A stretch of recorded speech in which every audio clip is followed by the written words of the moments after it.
Ciao, welcome back to my channel. Thank you so much for clicking on this video. Today we are going to be doing 3 Mediterranean diet recipes that are high in protein and delicious for a savory breakfast or a snack. Some of these ideas I think are a little bit of a wild card for most people. They wouldn't consider them to be breakfast. Really, breakfast can be absolutely anything. So I have 3 savory breakfast ideas for today, but they could also be snack ideas if they seem a little bit too strange to be breakfast. If you're watching this the day I upload, it's been 2 weeks since January 1st. I hope everyone's having a very zestful start to 2024. And I also wanted to note really quickly that my Modern Mediterranean Diet Guide that launched January 1st, I am doing a little bit longer of the promotion. So if you haven't gotten your hands on it, I'm extending the promotion for just a little bit longer. So I still have that discount code running and available. And if you get the guide, please leave a review, an honest one with your honest feedback, because that helps me so much to know how to help you guys further, to bring you guys more value, and it just helps other people who might be interested in the guide know that it is something of value. So just wanted to mention that really quickly before I hop into talking about the 3 recipes that I will be featuring in today's video. I'm going to be doing some spinach crepes. Crepes are really fun. They're from French cuisine, but they're seen all throughout the Mediterranean, and there's so many variations to crepes. I'm doing buckwheat spinach crepes. So they're gluten-free, packed with delicious nutrients, and I chose a really fun filling of ham, gruyere, and pear. Recipe number 2 is going to be whipped feta. I know this sounds strange for breakfast, but hear me out. In the Middle Eastern cultures specifically, and honestly, again, all the Mediterranean cultures, cheese is an option at breakfast. We do so many yogurt bowls. Why can't we have a whipped feta bowl? That is recipe number 2. And for recipe number 3, we're gonna be doing farinata. Like a really thin, crispy flatbread, but also like soft slightly on the inside because it's that chickpea flour and that's the kind of texture it makes. I topped mine with salt and rosemary. You could top this farinata with anything, but it's a high protein, gluten-free, like cracker flatbread idea. So if you're kind of sick of toast or you want some kind of new crackery, delicious goodness, this chickpea farinata is absolutely delicious, and not to mention so easy to make. All 3 of these recipes are so great for meal prep. There's so many variations that you could do with all 3 of these recipes, and that's my spiel. So let's go ahead and hop into recipe number 1. For the first recipe, we are going to be doing the spinach buckwheat crepes. So I'm going to start off with a blender because the spinach needs to blend into the crepe batter. I'm using just regular raw spinach, baby spinach. When it's all blended up into the batter, you won't even really notice it very much. So because it has such little flavor, I also want to add about a cup of parsley. You could also do basil, you could also do cilantro, whatever your favorite like really leafy herb is. You could use mint. I just wouldn't use a whole cup of mint because that's a lot. They eat so many herbs in the Mediterranean diet, and these are so underrated for how nutrient dense, like superfoods they are. However you want to fill these crepes, I feel like parsley is such a versatile herb that it will probably go with just about anything. The other ingredients are so simple. I have 1 cup of milk here, and then I'm gonna do anywhere from half a cup to a whole cup of water. I'm gonna see how the consistency is. I'm gonna start with a half a cup of water and then maybe add more if it's not thin enough, but you can always add more. You can't take away. Number 1 rule in cooking and baking. Okay, 4 ounces of water. And then 3 eggs. If you are vegan or if you have an intolerance, there's the flax egg. There are other alternatives. I think like there's a Just egg, or there's other like vegan eggs out there. So important is fresh pepper. It tastes so much fresher and better if you just would spend the few seconds doing this. Buckwheat flour. This is a very particular flour. I talk about this in my Mediterranean diet guide. Unfortunately, gluten-free flours, chickpea flour, buckwheat flour, oat flour, almond flour are incredible, and there's so many amazing things you can do with it, but so many of the gluten-free flours, they don't act as a perfect all-purpose replacement. You technically don't really need all-purpose flour for this recipe, so that's why I'm just using buckwheat. I would still recommend finding your favorite brand of an all-purpose gluten-free blend, because that blend can make the consistency very similar to all-purpose flour. Olive oil right on top, just for flavor, for browning, for all kinds of good stuff. And then a teaspoon of salt. You really want to give everything in there lots of flavor. I'm going to throw the blender onto its base and give the whole entire batter a really good high-speed blend. It's super important to let the batter sit for 20 minutes. It's going to help for a more consistent, really nice crepe. For the crepe filling, I wanted to do a really fun, classic combo, Gruyere and ham. Pair so deliciously perfect, wonderful together. You could also use cheddar and ham, or kind of whatever your favorite cheese is. Just getting fresh cheese that you kind of cut yourself is always important, whether you shred it or cut it yourself. I always recommend getting the whole form of cheese, so a whole block of feta, or the whole hunk of Gruyere, or the whole hunk of cheddar, mozzarella, and shred it yourself. A little extra work, but flavor is delicious, quality is delicious. And then I'm also gonna add in a pear. You don't want a super mushy pear. You want a pear that is definitely edible and ripe, but almost underripe, just a hair. And I just want to do super thin slices, so that way it's not like competing with the crepes, because crepes are so thin that you want to be able to get this pear as thin as possible. It's just a nice little hint, a nice little texture. I'm using Bartlett pears, but you could also use Bosc pears. I have the crepe filling all prepped out. I have the ham as well as the Gruyere and the thinly sliced pears. I have a really large skillet heating over medium heat. I'm actually gonna drop the heat just a little bit. And then lastly, we have the crepe batter. Been resting for about 20 minutes. I'm gonna give it a nice shake because it gets a little bit watery and separated. It looks super vibrant and beautifully green. So I'm just gonna pour the crepe batter right into the pan and just give it a good whirl. There's so many tips to crepes. Number one is keep your pan at very medium low. I have mine on the burner here at a 3, between 3 and 2. And then when you go to make the crepes, pour the crepes in, make sure the pan is hot. Lightly greased. So what I do, it's kind of a mess. I put a little bit of olive oil and then I take a paper towel and spread out the olive oil evenly, because I didn't bring a spray bottle with me. But if you had a spray bottle, that would be perfect for this. It's almost guaranteed. For me, it happened the first 4 or 5 failures. They turned out terrible. Because one, I didn't have the patience. Give it about 3 or 4 minutes on each side. Try to flip them too early because it's such a super thin batter, they'll break apart. Check on the bottom. If they're browning on the bottom, it's go time. Want to make sure as well that you're giving the batter a good little swirl before you go in, because of how much like the buckwheat flour is heavier than the other ingredients. It will settle at the bottom.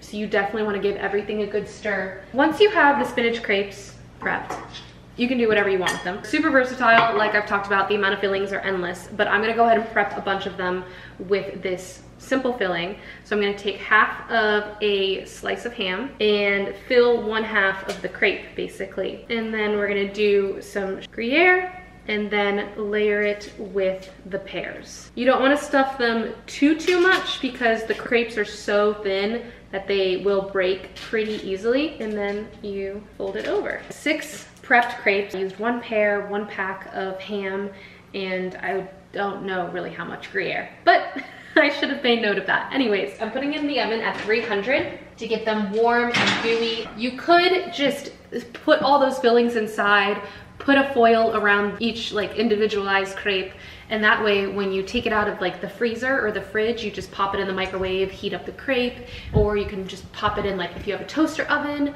or even if you want to preheat the oven, you just can fill these with whatever. You could cook eggs and put them in there. You could fill the spinach crepes with sausage. I'll leave a list here of how many variations you can put inside of a crepe. I think I made 30 crepes total. I made them pretty small, so that's why I made so many, but you could make them bigger. If you're like, Caroline, I don't want to make 20 of them, have the recipe. They would still include 2 eggs. It won't make nearly as much. You can whip up 10 or so.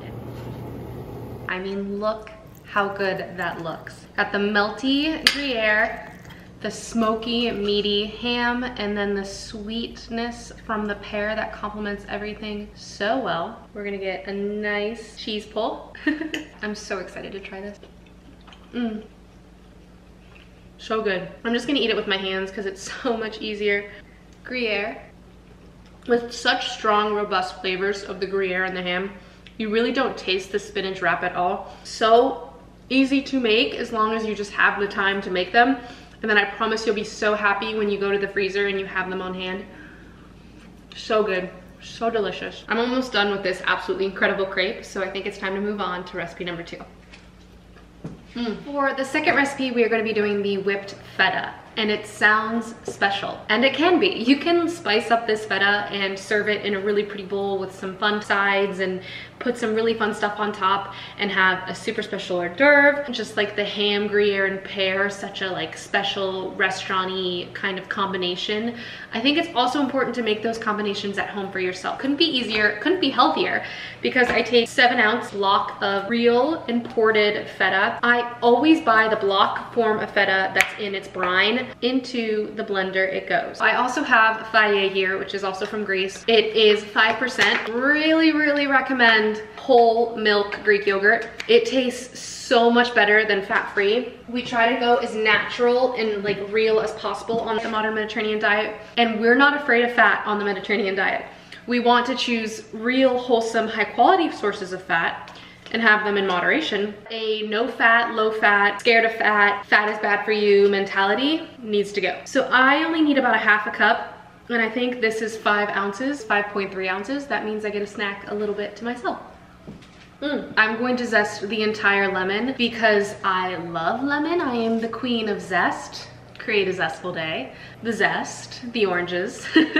Lemon complements everything so well, and I like lemon flavored things. So if you're not huge into lemon flavor, just half of a lemon zested would be fine, but I'm gonna do the whole thing. You also could make this with a food processor, a little less than a tablespoon of honey. Honey complements the saltiness, pairs with feta so well. You see it a lot in Greece, in a lot of Greek dishes. Next, I'm gonna use some za'atar to kind of flavor it as well. I probably put about a teaspoon. If you like chili flakes, add some chili flakes and make this spicy, honey, lemony, delicious goodness. I highly recommend that. You know what? Actually, I'm gonna add a pinch of red pepper flakes. I don't really like spicy, but I think it needs a little spiciness. Dash of olive oil for flavor and just to help blend it and get it super smooth. So I have everything in the blender and I'm just gonna whip it up.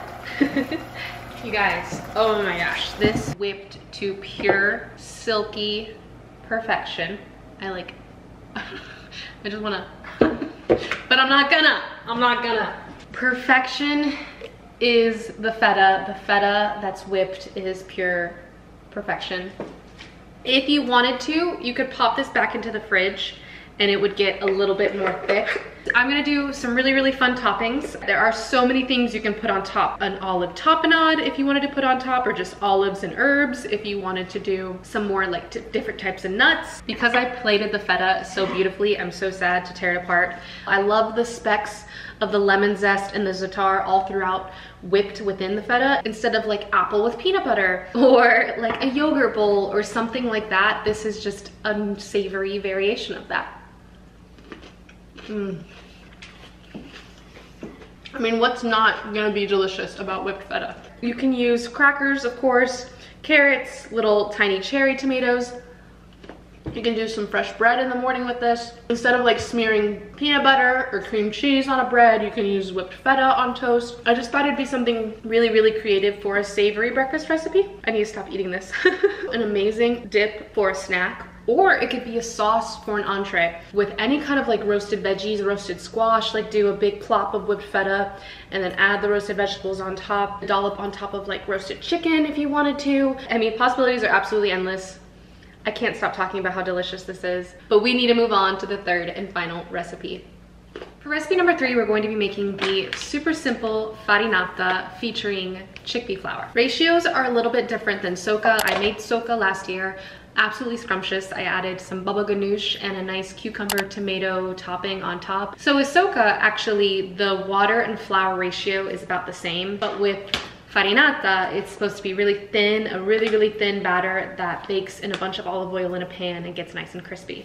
Open this up here. To the bowl, I'm going to add the chickpea flour. When you go to your faucet to get the water, make sure it's more lukewarm instead of cold. That will just help for more seamless blending. I'm gonna go ahead and add 250 milliliters of water. When it's thicker, it's easier to get out the lumps. Once it's really thin, the lumps kind of get lost in such the thin batter. So I'm gonna really work this now, and then I'll add that second half of water. It's like a super nice pancakey batter right now. Easily could do this in a blender, just add all the ingredients all at once and blend it up, but I don't mind using my muscles. I've gotten about 99% of the lumps out. I'm gonna add it back to the scale and add the rest of the water. I'm going to add about 2 tablespoons of olive oil to the batter for flavor, and it needs a little bit of fat as well. And then I'm gonna do a big teaspoon of salt. It's so easy to make. You just stir together 4 ingredients. So that should take you a total of like 2 or 3 minutes. But the hardest part to this entire recipe is waiting, because this needs to rest anywhere from 2 to 4 hours. Because what that does is the water absorbs with the chickpea flour and makes the chickpea flour, 1, way more digestible, and 2, helps with the texture that it's going to bake as. I'm just whisking it really, really well one last time. So I'm just gonna put it off to the side for about 2 to 4 hours. The farinata has rested for over 2 hours. So I'm gonna take a small bowl and skim off that foam on top. It's really thick and it almost looks like when you do frothed milk. It's like the frothy top. And it just doesn't bake really well, and it doesn't add to any of the crispiness and goodness. I have the oven preheated to 450 degrees. And now I'm going to take a 9x13. A lot of people do bake it in a skillet, and you have to make 2 of them, which I don't have that time, and also just find that super redundant. So to use up this entire batter, I have a beautiful 9x13, but you just really get every edge coated in the olive oil. I'm gonna go ahead and dump the batter, and now all that's left to do is the toppings. So you could do thinly sliced zucchini, thinly sliced onions. If you have some sun-dried tomatoes, that would be delicious on this. I'm going to take some really special sea salt that is flaked with lemon. I love this salt so much, I got it in Sicily. And then lastly, I have some home-dried rosemary. We had so much rosemary growing.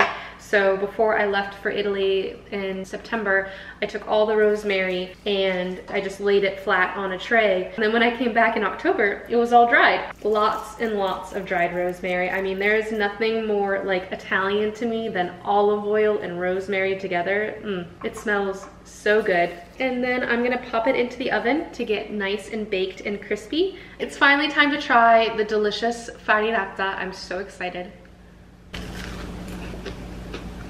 So good.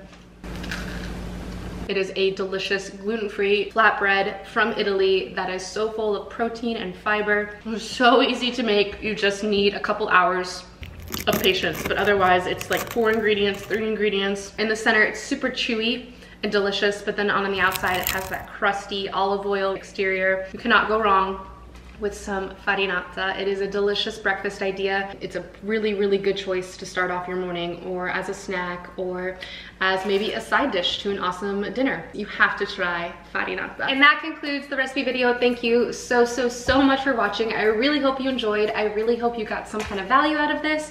If you did, please leave a comment below whether it's the recipe you're looking forward most to trying, something you learned from the recipe video. If you have any requests or questions for recipes, videos, or questions on the modern Mediterranean lifestyle or the Mediterranean diet, I am here. I love getting to talk to you guys. It makes my day. I love my little zestful community so much, and I really appreciate your feedback always, whether it's good or bad. I need some feedback. Thank you again so much for watching. I really hope you enjoyed. If you did, please give it a thumbs up, and if you aren't already, please subscribe. You mean the absolute world to me. Until next time, I hope you create a very zestful day.